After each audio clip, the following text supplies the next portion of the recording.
And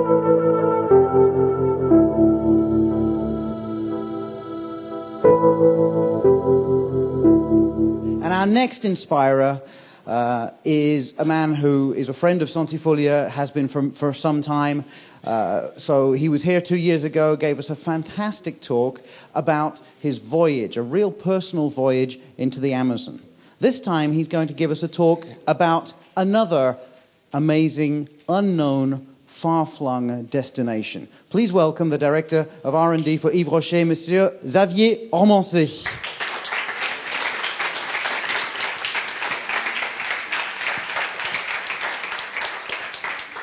Merci. Bonjour. Effectivement, il y a 2 ans, ici même, je vous ai parlé d'un peuple qui vit dans une zone très isolée, très reculée, un peuple qui a aussi une histoire et une culture très forte. Et ce que j'ai voulu faire aujourd'hui, c'est à nouveau vous présenter un autre peuple qui lui-même a une grande culture, une très belle histoire et qui vit aussi dans un monde assez isolé. Je vais vous parler breton. Alors c'est une plaisanterie bien sûr, il ne s'agit pas des Bretons, peuple très important chez Yves Rocher comme vous le savez, mais d'un autre pays dont le nom commence par le B, qui est le Bhutan.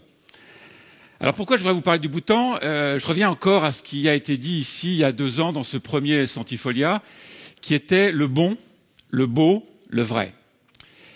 Et 2 ans se sont écoulés, et j'ai pensé que c'était intéressant de regarder comment est-ce que concrètement on pouvait appliquer ces principes du bon, du beau et du vrai à un programme de terrain.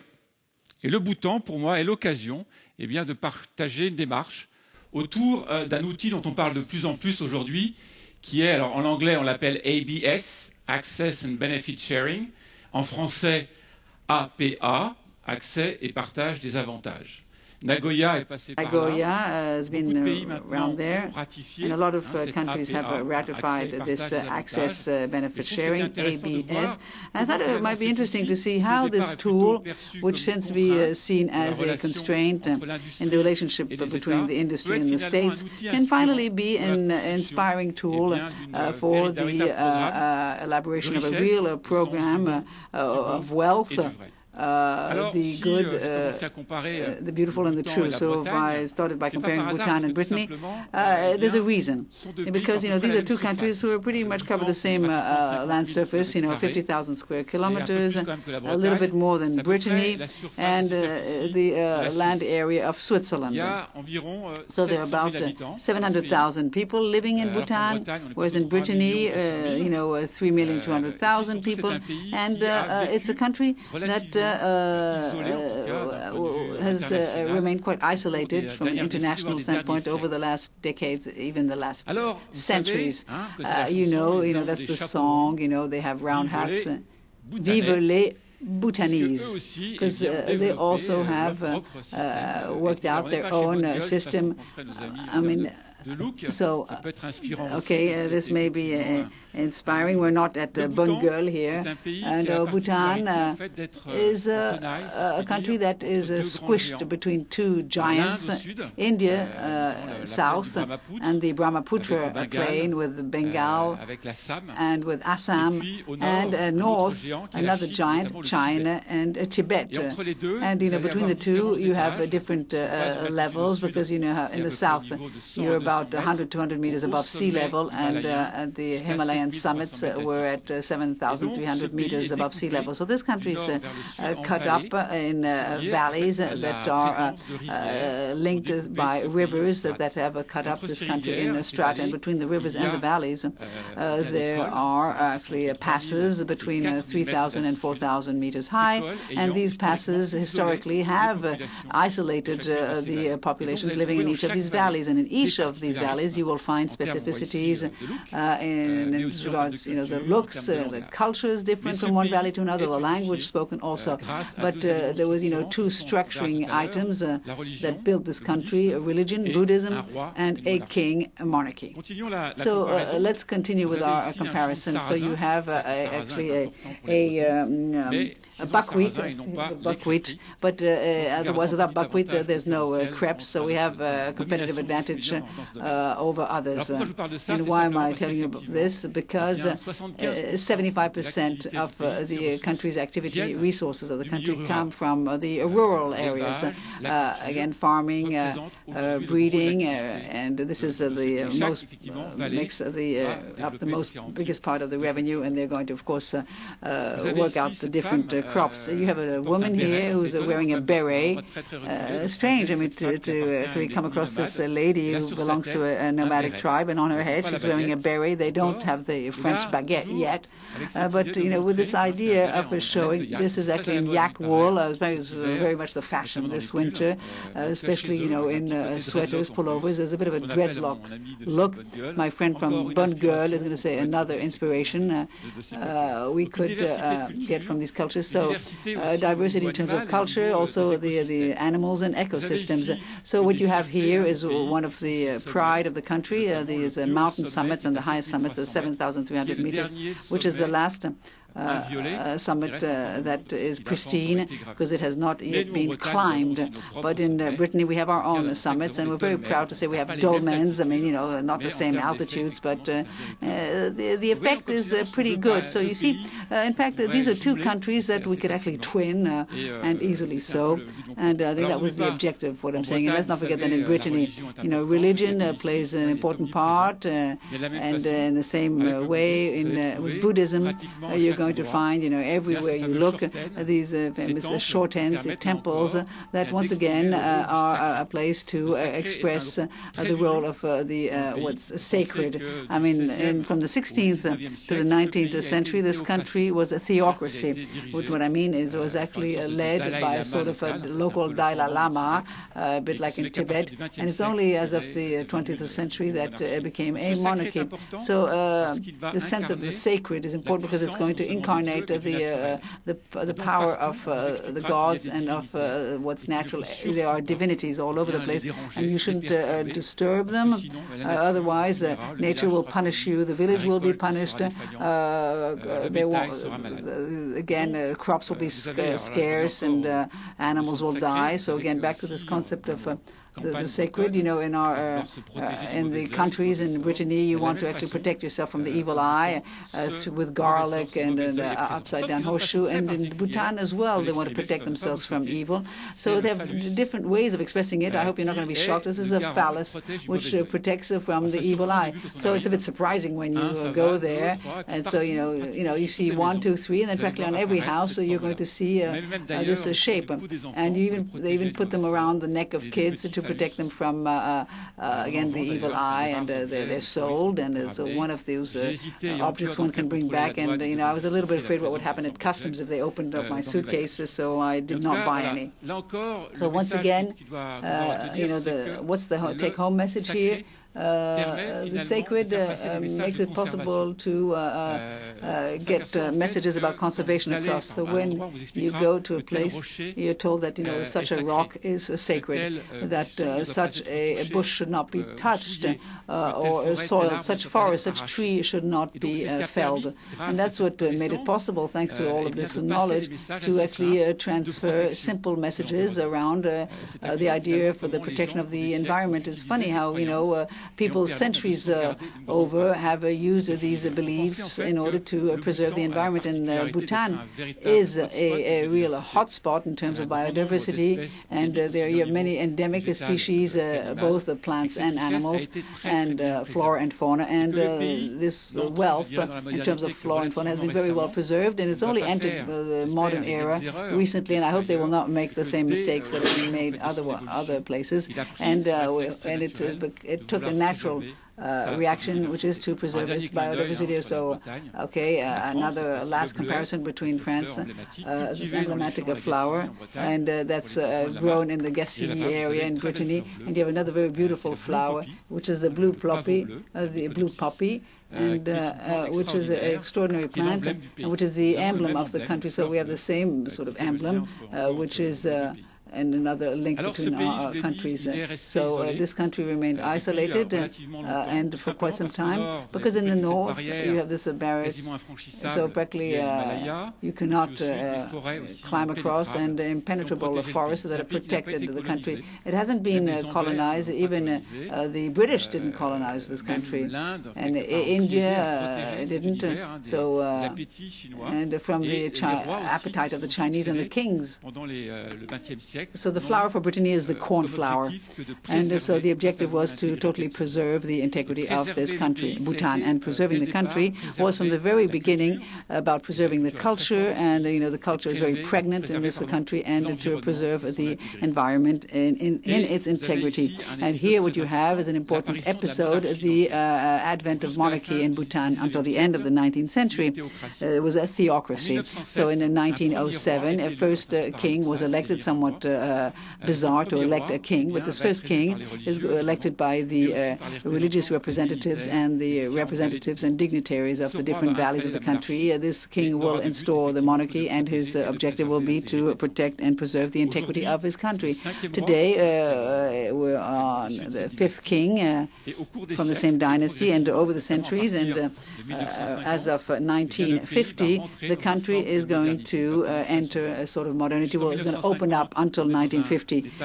The state is highly feudal, and as of 1950, there's the third king is going to set up a constitutional assembly, and will actually free all the peasants from sort of a slavery system. And there's a concept issued by the fourth king, which is gross national happiness.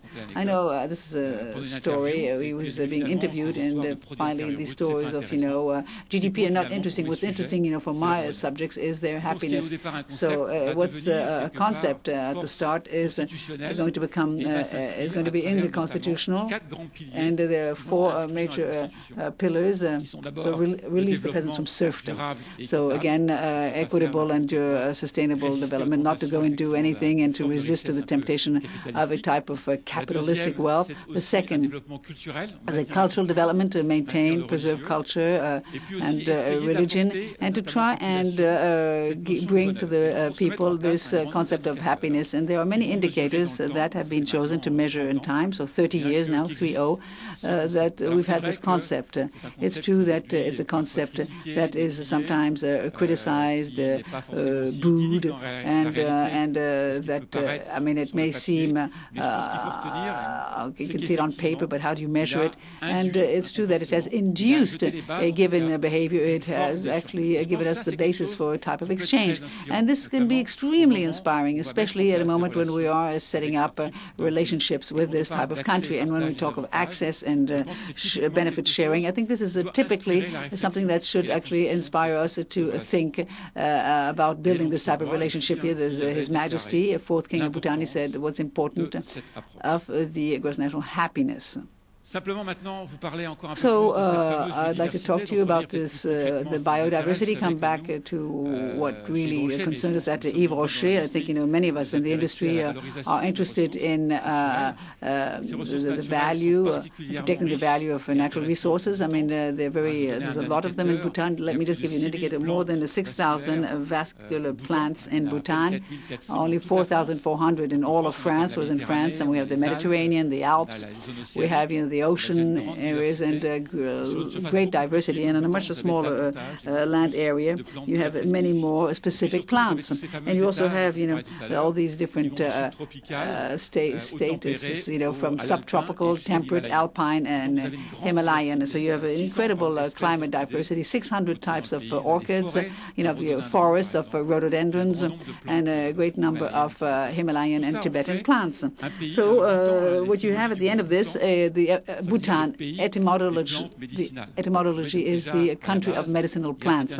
So it's known all the way in Tibet. This is the land where one would go to find medicinal plants to cure oneself. So there's a wealth that can be very interesting to protect. A few photos of a few flowers, just to give you a better idea of this diversity. It would take much too long if I showed you all, blue gentians and rhododendrons very specific plant that you can come across in Bhutan. So when the time comes and the question about the access to all of this knowledge, you know that since Nagoya, there's this well-known question about access and benefit sharing. So immediately you are going to be obliged to talk with a focal point, that is the rule, and to see, you know, how you can actually do things. So when you have a country that's discovering, I mean, I was in Bhutan 3 weeks ago, and 3 weeks ago the Parliament just ratified this APA, this ABS, sorry.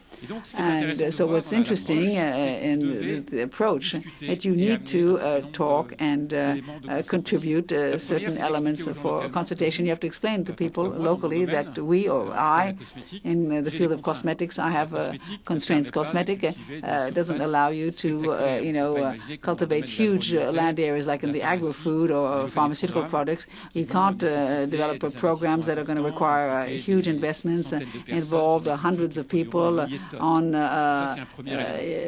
huge portions of lands that are going to produce tons of whatever it is you need. We want small programs and where we actually work things out with the local communities, and that this brings them additional revenue. I think this is a perfect opportunity. And then we go on to explain to them, and careful, especially in the field of cosmetics, women always want new stories, new concept, new products, new creams, and the life cycle doesn't exceed 3, 4, 5 years. So it's very complicated to launch programs when they don't have any sustainability or durability over time. So careful here on the way we're going to set up these programs.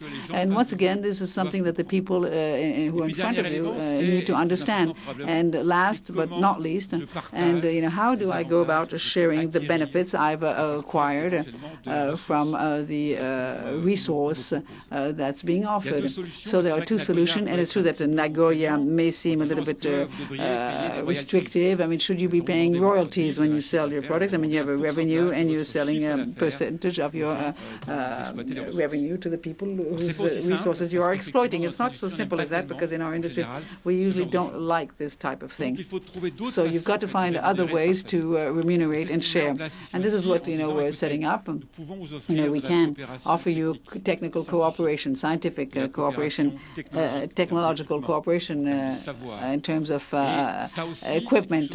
We can also contribute know-how. This is going to be of interest to these people. Why? Because they're in the process of discovering their wealth and their potential, but they don't have the means to control it or exploiting it. So by opening up this knowledge, and we give them concretely the means of taking over the project themselves, so they'll be able to imagine how these other resources will be able to be used in other sectors by other companies in other places of the world. So we give them in a certain way the means, and in an accelerated fashion we give them the means to build and to really structure their own knowledge.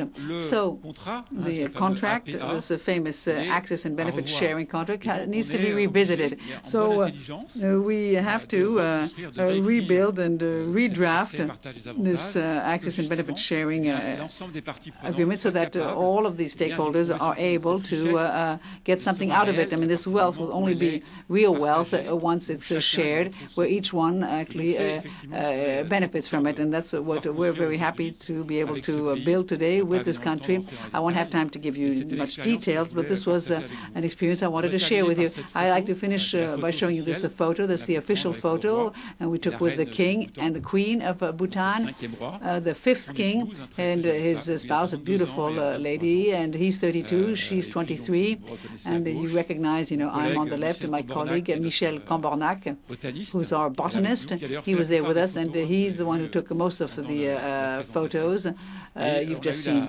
And we were surprised to discover that the Queen of Bhutan knew Yves Rocher. In addition, she was actually an Yves Rocher customer, because she would buy our products in Thailand, where we have many stores. So some companies are paying a lot for VIPs to represent. I don't know how many petals she has on her loyalty card, but we immediately got on, and the king is giving us his full support for this project. I'd like to finish with a short phrase in Bhutanese. It doesn't mean thank you. It means good luck. Have a wonderful trip, and I hope you succeed. Thank you.